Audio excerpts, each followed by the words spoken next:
আসসালামু আলাইকুম। সুপ্রিয় শিক্ষার্থীরা, কেমন আছো তোমরা? হ্যাঁ, আলহামদুলিল্লাহ আমিও ভালো আছি। কোভিড-19 করোনা ভাইরাসের কারণে সারা পৃথিবী যখন স্তব্ধ, কিন্তু ছাত্রছাত্রীদের লেখাপড়া কিন্তু থেমে নেই। আর ছাত্রছাত্রীদের লেখাপড়া এগিয়ে নেওয়ার জন্য লাহোর ফতেপুর ব্যারিস্টার জাকির আহমদ কলেজের উদ্যোগে অনলাইন ক্লাসে হাজির হয়েছি আমি মোহাম্মদ রুবেল মিয়া, প্রভাষক অর্থনীতি বিভাগ, লাহোর ফতেপুর ব্যারিস্টার জাকির আহমদ কলেজ। আজকে আমি অর্থনীতি প্রথম পত্রের তৃতীয় অধ্যায়ের উৎপাদন, উৎপাদন ব্যয় ও আয় চ্যাপ্টার থেকে আলোচনা করব। এই চ্যাপ্টারটা সম্পর্কে একটু ধারণা দিলে ভালো হবে তোমাদের জন্য। এই চ্যাপ্টারটাকে বলা হয় the door of the market, বাজারের দরজা বলা হয়। কারণ হচ্ছে বাজার চ্যাপ্টারের মধ্যে যে রেখাগুলো প্রয়োজন হয়, গড় আয়, প্রান্তিক আয়, গড় ব্যয়, প্রান্তিক ব্যয়, এই সব রেখাগুলোর বিস্তারিত পরিচিতি রয়েছে উৎপাদন চ্যাপ্টারে। তাহলে আসো বন্ধুরা জেনে নেই, উৎপাদন চ্যাপ্টারে আমাদের প্রথমেই রয়েছে উৎপাদন কাকে বলে। উৎপাদন কাকে বলে? সাধারণত কোনো কিছু সৃষ্টি করাকে উৎপাদন বলে, কিন্তু অর্থনীতির ভাষায় কোনো কিছু সৃষ্টি করাকে উৎপাদন বলে না। কারণ মানুষ কোনো কিছু সৃষ্টি করতে পারে না, ধ্বংসও করতে পারে না। কোনো মৌলিক বস্তু সৃষ্টিও করতে পারে না, ধ্বংসও করতে পারে না। তাহলে অর্থনীতির সংজ্ঞাটা কিরকম হতে পারে? যে প্রকৃতি প্রদত্ত সম্পদ সংগ্রহ করে তার মধ্যে মানুষের শ্রম ও মেধার দ্বারা নতুন উপযোগ সৃষ্টি করাকে অর্থনীতির ভাষায় উৎপাদন বলে। প্রকৃতি প্রদত্ত সম্পদ সংগ্রহ করে মানুষের শ্রম ও মেধার দ্বারা যদি নতুন উপযোগ সৃষ্টি করা হয়, অর্থনীতির ভাষায় তাকে উৎপাদন বলে। রয়েছে মোট আয় বা মোট ব্যয়। মোট ব্যয় টিসি কাকে বলে? টোটাল কস্ট কাকে বলে? একটি ফার্ম দ্রব্য উৎপাদন করতে গেলে যে পরিমাণ ব্যয় করে, যে পরিমাণ খরচ হয়, ফিক্সড কস্ট এবং ভেরিয়েবল কস্ট, মোট স্থির ব্যয় এবং পরিবর্তনীয় ব্যয়ের সমষ্টি হচ্ছে মোট ব্যয়। তাহলে মোট ব্যয় সূত্রটা কি হতে পারে? একটু লক্ষ্য করো, TC equal to TFC plus TBC. TFC TBC যোগ করলে হচ্ছে টিসি। 3 নম্বরে গড় ব্যয় বা এসি বলতে কি বুঝো? এসি কাকে বলে? এসি হচ্ছে গড় ব্যয়। গড় ব্যয় হচ্ছে যে কোনো দ্রব্যের একক প্রতি ব্যয়কে বলা হয় গড় ব্যয়। কোনো দ্রব্যের একক প্রতি ব্যয়কে বলা হয় গড় ব্যয়, অথবা মোট ব্যয়কে টিসিকে উৎপাদনের পরিমাণ দ্বারা ভাগ করলে এসি পাওয়া যায়, বা টিসিকে উৎপাদনের পরিমাণ দ্বারা ভাগ করলে যে ব্যয় পাওয়া যায় তাকে গড় ব্যয় বলে। গড় ব্যয় সূত্রটা হচ্ছে AC equal to TC by Q. TC হচ্ছে টোটাল কস্ট বাই কিউ হচ্ছে উৎপাদন। প্রোডাকশন দ্বারা ভাগ করলে টোটাল কস্টকে এসি পাওয়া যায়। তারপর হচ্ছে প্রান্তিক ব্যয়, মার্জিনাল কস্ট কাকে বলে?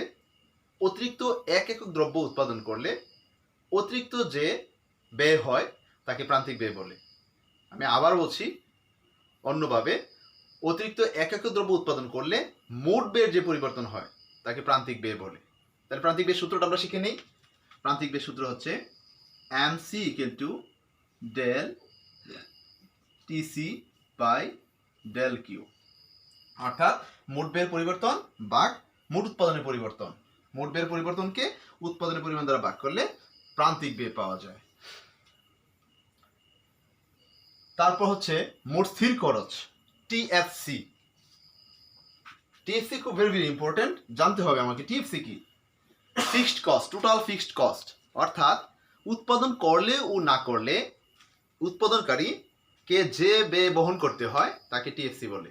উৎপাদন করলে অথবা না করলে, একটা ফার্ম যে কোনো কারণে উৎপাদন বন্ধ থাকতে পারে, কাঁচামালের শর্টেজ, রাজনৈতিক অবস্থা, তারপর আমদানি রপ্তানিতে সমস্যা, প্রযুক্তিগত সমস্যা, যে কোনো সমস্যা কারণে, কারিগরি সমস্যার কারণে উৎপাদন সাময়িকভাবে বন্ধ থাকতে পারে, কিন্তু একটা খরচ চলমান থাকে, যেই খরচটা উৎপাদন করলেও না করলে বহন করতে হয়, তাকে বলা হয় টিএফসি।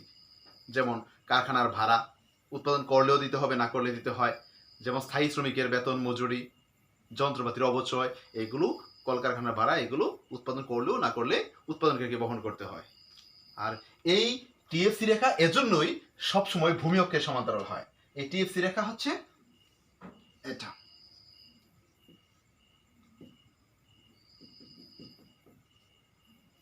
সব সময় একটা নির্দিষ্ট পরিমাণ বজায় থাকে, এর জন্য টিএফসি ভূমি অক্ষের সমান্তরাল হয়। শূন্য উৎপাদনে টিএফসি যদি 100 টাকা হয়, তাহলে এক দ্রব্য উৎপাদনেও 100, দুই দ্রব্য উৎপাদনেও 100, তিন দ্রব্য উৎপাদনেও 100, অর্থাৎ টিএফসি সবসময় ভূমি অক্ষের সমান্তরাল হবে। তারপর হচ্ছে মোট পরিবর্তন হবে টিবিসি। মোট পরিবর্তন হবে কাকে বলে? টিবিসি কাকে বলে? উৎপাদনকারী কোনো দ্রব্য উৎপাদন করলে যে ব্যয়ের সৃষ্টি হয় বা যে ব্যয় বহন করে তাকে টিবিসি বলে। অর্থাৎ উৎপাদন করলে সেই ব্যয়ের সৃষ্টি হবে, উৎপাদন না করলে সেই ব্যয়ের সৃষ্টি হবে না। তাহলে আমরা সূত্রগুলো জানলাম, পাশাপাশি আমরা ব্যয় সম্পর্কে ধারণা নিলাম। এবার আসো, এসি ও এমসি রেখা কেন ইউ আকৃতির হয়? খুব গুরুত্বপূর্ণ একটা প্রশ্ন, যে এসি ও এমসি রেখা কেন ইউ আকৃতির হয়। অর্থনীতিতে আমরা যদি লক্ষ্য করি, প্রথম পর্যায়ে যখন ফার্মের মালিক শ্রম মূলধন বিনিয়োগ করে উৎপাদন ক্ষেত্রে, তখন মোট ব্যয় ক্রমহ্রাসমান হারে বাড়ে। একটা পর্যায়ে এসে মোট ব্যয় ক্রমবর্ধমান হারে বাড়ে। প্রথম পর্যায়ে মোট ব্যয় ক্রমহ্রাসমান হারে, তারপর ক্রমবর্ধমান হারে বাড়ে। এর জন্য এসি ও এমসি রেখা ইউ আকৃতির হয়। আমি আরেকটু ব্যাখ্যা করি। উৎপাদনের প্রথম পর্যায়ে উৎপাদনের কলা কৌশলগুলো, যন্ত্রপাতি, তারপরে শ্রমিকগুলো দক্ষ থাকে, যন্ত্রপাতি নতুন থাকে, নিত্য নতুন থাকে, সেখানে প্রান্তিক উৎপাদনের হার বেশি থাকে। অর্থাৎ যে হারে শ্রম মূলধন নিয়োগ করা হয়, উৎপাদন তার চেয়েও দ্বিগুণের চেয়ে বেশি হারে বৃদ্ধি পায়। উৎপাদন বেশি হওয়ার কারণে ব্যয় ধীরে ধীরে কমতে থাকে, অর্থাৎ মোট ব্যয় ক্রমহ্রাসমান হারে বাড়ে, দ্বিগুণের চেয়ে কম হারে। আর একটা পর্যায়ে এসে যখন যন্ত্রপাতির অপচয় হয়, শ্রমিকগুলো ক্লান্ত হয়ে পড়ে, তখন যন্ত্রপাতি ক্ষয়প্রাপ্ত হয়, তখন যে হারে শ্রম মূলধন নিয়োগ করা হয়, উৎপাদন সে হারে বাড়ে না, যেই কারণে খরচ বাড়তে থাকে, টিসি বাড়তে থাকে। টিসি ক্রমবর্ধমান হারে বাড়ে। আর টিসি ক্রমবর্ধমান হারে বাড়ার কারণে এসি ও এমসি রেখা প্রথম পর্যায়ে কমতে থাকে, এক পর্যায়ে সর্বনিম্ন হওয়ার পর আবার ক্রমবর্ধমান হারে বাড়ে, যে কারণে এসি রেখা এবং এমসি রেখার আকৃতিটা ইংরেজি ইউ আকৃতির হয়। আমি একটা সবাই লক্ষ্য করো, আমি একটু ছক দেখাচ্ছি হোয়াইট বোর্ডে। এই ছকের মধ্যে দেখা যাচ্ছে কিউ হচ্ছে উৎপাদন, TC total cost, AC average cost, MC হচ্ছে মার্জিনাল কস্ট। উৎপাদন যখন 1 একক, তখন টিসি হচ্ছে 10 টাকা। 2 একক দ্রব্য উৎপাদন করলে টিসি 18 টাকা। এই যে দেখো বৃদ্ধি পাচ্ছে, কিন্তু ক্রম হ্রাসমান হারে। 20 টাকা হওয়ার কথা ছিল, কিন্তু 18 টাকা। 3 একক দ্রব্যের সময় টিসি বৃদ্ধি পেয়ে 24 টাকা। 4 একক দিয়ে উৎপাদন হলে টিসি 32 টাকা। যখন 5 একক দ্রব্য উৎপাদন হয়, টিসি আবার ক্রমবর্ধমান হয়ে 45 টাকা হয়। এবার লক্ষ্য করি এসি সূত্র আমরা শিখছি যে টিসি কি উৎপাদনের পরিমাণ দ্বারা ভাগ করলে এসি পাওয়া যায়। তাহলে টিসি হচ্ছে 10 প্রথম দ্রব্য উৎপাদনে, এসি হচ্ছে 10। টিসি যখন দ্বিতীয় দ্রব্য উৎপাদনে 18কে যখন 2 দ্বারা ভাগ করব তখন 9। তারপর হচ্ছে 3 একক দ্রব্য উৎপাদনে টিসি হচ্ছে 24কে যদি আমরা ভাগ করি, আমরা এসি সূত্র জানি, AC equal to TC by Q. তাহলে টিসি হচ্ছে 24, 24, 8, 24, 3, আর সে কত 8। আবার 32, টিসি হচ্ছে 32, 4, আবার আসে 8। তাহলে এইভাবে আমরা ভাগ করে আমরা কি করব? এসি বের করব। এবার আসো এমসি। এমসি সংখ্যা হচ্ছে অতিরিক্ত 1 একক দ্রব্য উৎপাদনে মোট ব্যয়ের যে পরিবর্তন হয়। তাই প্রথম পর্যায়ে 1 দ্রব্য উৎপাদনে মোট ব্যয় হচ্ছে 10, প্রান্তিক ব্যয় হচ্ছে 10, অর্থাৎ 10। দ্বিতীয় 2 দ্রব্য উৎপাদনে, 2টি দ্রব্য উৎপাদনে মোট ব্যয়ের পরিমাণ বৃদ্ধি পেয়ে হয় 18। তাহলে প্রান্তিক ব্যয় কত আসে? আমরা সূত্র শিখছি MC equal to del TC by del Q. তাইলে টিসি বৃদ্ধি পেয়ে কত হয়? 18। আগে ছিল কত? 10। আর উৎপাদনের পরিমাণ বৃদ্ধি পেয়ে কত হয়? 2। আগে ছিল 1। তাহলে কত আসে? আর 1, তাইলে 8। এভাবে পর্যায়ক্রমে তৃতীয় দ্রব্য উৎপাদনে টিসি বৃদ্ধি পেয়ে হয় 24, 24। তাহলে যদি আমরা টিসির পরিবর্তন হয় কত? 6। 6, তাহলে 6 যদি হয় টিসির পরিবর্তন, উৎপাদনের পরিবর্তন হয় 1, ভাগ করলে 6। এইভাবে পর্যায়ক্রমে দেখা যাচ্ছে যখন 4 একক দ্রব্য উৎপাদনে টিসি পরিমাণ 32, ভাগ করলে হয় 8, অর্থাৎ 32 থেকে 24 বিয়োগ করলে হয় 8। যখন 5 একক দ্রব্য উৎপাদন করা হয় টিসি বৃদ্ধি পেয়ে হয় 45। তাহলে আমরা কত আসে পরিবর্তন, টিসির পরিবর্তন হয়, তাহলে MC del TC by del Q,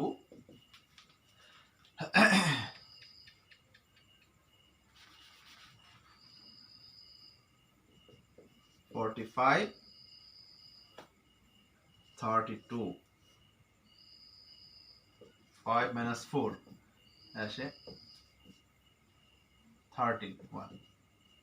এই যে অর্থাৎ পরিবর্তন, টিসির পরিবর্তন হচ্ছে আমরা শেষের সংখ্যা থেকে পূর্বের সংখ্যা বিয়োগ দেব। তাহলে কত আসে 45 থেকে 32 বিয়োগ দিলে 13, আর এখানে উৎপাদন 5 থেকে 4 বিয়োগ দিলে নতুন উৎপাদন কত 1। তাহলে অতিরিক্ত এক একক দ্রব্য উৎপাদনে মোট বের যে পরিবর্তন হয় সেটা হচ্ছে প্রান্তিক বের। তাহলে প্রান্তিক বের পাওয়া গেল 13। এবার ছাত্র লক্ষ্য করো যে প্রথম পর্যায়ে টিসি যখন ক্রমহ্রাসমান হারে বৃদ্ধি পেয়েছে, এসি হ্রাস পেয়েছে, এমসিও হ্রাস পেয়েছে, কিন্তু এসি যে হারে হ্রাস পায় এমসি তার চেয়েও দ্রুত হারে হ্রাস পায়। এক পর্যায়ে এসি সর্বনিম্ন হয়, সর্বনিম্ন হওয়ার পরে এসি আবার বৃদ্ধি পেতে থাকে। টিসি যখন ক্রমবর্ধমান হারে বাড়ে এসিও বৃদ্ধি পায়, এমসিও বৃদ্ধি পায়, যে কারণে এসি যে হারে বৃদ্ধি পায় এমসি তার চেয়ে বেশি হারে বৃদ্ধি পায়। এই কারণে এসি এমসি রেখা আবার ঊর্ধ্বগামী হয়, ফলে ইংরেজি ইউ আকৃতি রেখা ধারণ করে। আমরা যদি এবার চিত্রে লক্ষ্য করি তাহলে সহজেই বুঝতে পারবো। সবাই একটু খেয়াল করো।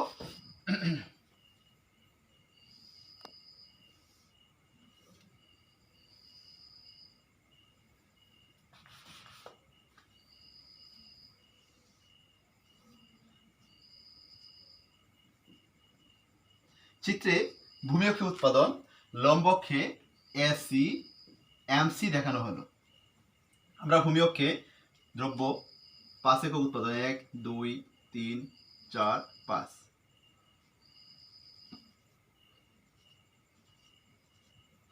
উৎপাদন করা হলো। লম্ব অক্ষে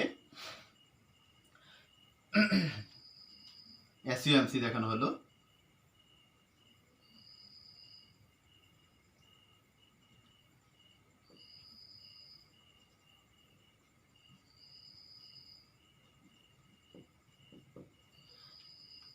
প্রথম এক একক দ্রব্য উৎপাদনে এসি কত, আমি এসি রেখা রাখবো আগে। এসি কত হয় 10, আমরা এখান থেকে টানবো, রেখা টানবো।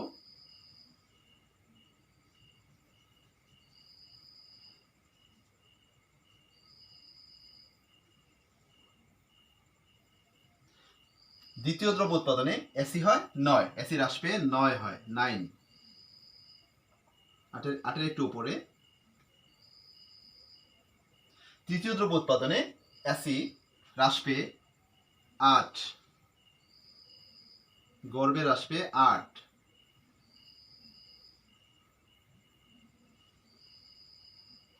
চতুর্থ দ্রব্য উৎপাদনে এসি 8ই থাকে, আমরা ভাগ করে পেয়েছি 8, চতুর্থ দ্রব্য। পঞ্চম দ্রব্য উৎপাদনে এসি আবার বাড়ে, বৃদ্ধি পেয়ে হয় 9।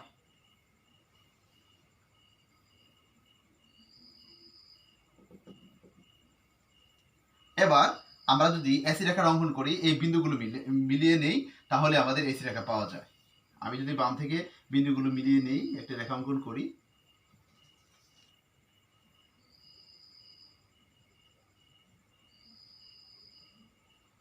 এই যে সবাই লক্ষ্য করো, এই যে রেখাটি হচ্ছে এসি রেখা। এবার যদি সেম আমরা এমসি রেখা অঙ্কন করি, একক দ্রব্য উৎপাদনে এমসিও 10, তাহলে বিন্দু হবে এখানে। যখন দ্বিতীয় একক 2 একক দ্রব্য উৎপাদন করা হয় তখন এমসি হয় 8, এমসি 8। তৃতীয় দ্রব্য উৎপাদনে এমসি হ্রাস পেয়ে 6। চতুর্থ দ্রব্য উৎপাদনে এবার বৃদ্ধি পেতে থাকে, এমসি বৃদ্ধি পেয়ে 8 হয়। সেক্ষেত্রে লক্ষ্য করো, পঞ্চম দ্রব্য উৎপাদনে এমসি দ্রুত বৃদ্ধি পেয়ে হয় 13 বা 13।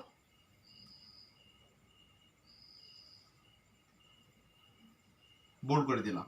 এবার দেখো প্রথম দ্রব্য উৎপাদনে 10, তারপর হচ্ছে 8, তারপরে 6, তারপর হচ্ছে আবার 8, চতুর্থ দ্রব্য উৎপাদনে 8, পঞ্চম দ্রব্যতে 13। আমরা এবার রেখাগুলো বিন্দুগুলো যোগ করে নেব।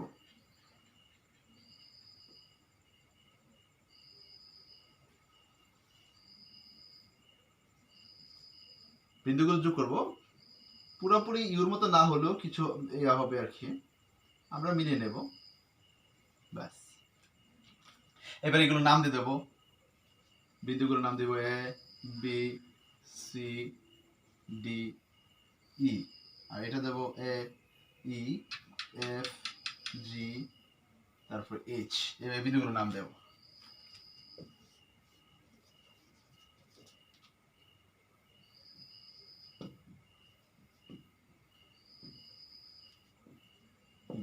এবার শিক্ষার্থীরা লক্ষ্য করো যে এসি ও এমসি রেখা উভয়ই কি হয়েছে, ইউ আকৃতির হয়েছে। এখানে প্রশ্ন আছে যে এসি রেখা যে বিন্দুতে সর্বনিম্ন হয়, এমসি রেখা সেই বিন্দুতে তাকে ছেদ করে উপর দিকে উঠে যায়, ছেদ করে উপরের দিকে উঠে যায়। অর্থাৎ এসি যে হারে প্রথম পর্যায়ে হ্রাস পায়, এমসিও প্রথম পর্যায়ে হ্রাস পায়, কিন্তু এসি যে হারে হ্রাস পায়, এমসি তার চেয়েও দ্রুত হারে হ্রাস পায়। এ পর্যায়ে এসি বড় থাকে, এসি বড়, এমসি ছোট। তারপর এক পর্যায়ে এসি সর্বনিম্ন হয়, কিন্তু এমসি পরের ধাপে সর্বনিম্ন হবে এমসি। হ্যাঁ, এমসি সর্বনিম্ন হবে, তারপর এসিও বাড়তে থাকে, এমসিও বাড়তে থাকে, কিন্তু এসি যে হারে বাড়ে, এমসি তার চেয়ে দ্রুত হারে বাড়ে। এক্ষেত্রে এসি বড়, এমসি ছোট। তারপরে হচ্ছে এক বিন্দুতে এসে ডি বিন্দুতে এসি এমসি উভয়ই সমান থাকে। এর পরবর্তী পর্যায়ে এসিও বাড়ে, এমসিও বাড়ে, কিন্তু এসি যে হারে বাড়ে, এমসি তার চেয়ে বেশি হারে বাড়ে। এখানে আবার এমসি গ্রেটার দেন এসি। এই ডি বিন্দুতে এসি এমসি সমান, এই ডি বিন্দুতে এসি ইকুয়াল টু এমসি, এই ডি বিন্দুতে এসি ইকুয়াল টু এমসি। আর এখানে এই পর্যায়ে বি বিন্দুতে এসি গ্রেটার দেন এমসি, অর্থাৎ এখানে এসি বড়, এমসি ছোট। এই বিন্দুতে উভয়ই সমান, দুইটা একে অপরকে ছেদ করেছে, এসি ইকুয়াল টু এমসি। তার পরবর্তী পর্যায়ে এমসি রেখার ডাল বড়, এসি রেখার ডাল ছোট। এক্ষেত্রে আবার এমসি দ্রুত হারে বৃদ্ধি পায়, এই জন্য এমসি গ্রেটার দেন এসি। আসলে আমরা এভাবেই আমরা বের করতে পারবো টিসি রেখা থেকে এসি ও এমসি রেখার আকৃতি। সুপ্রিয় শিক্ষার্থীরা, আজকে এ পর্যন্তই। আমরা পরবর্তী ক্লাসে আমরা এসি রেখা কেন সমপরাবৃত্তাকার হয় এবং কেন ভূমি অক্ষকে স্পর্শ করে না, আমরা সেটা নিয়ে আলোচনা করব পরবর্তী ক্লাসে। সবাইকে অসংখ্য ধন্যবাদ। ভালো থাকবে, সুস্থ থাকবে, সুন্দর থাকবে। আসসালামু আলাইকুম।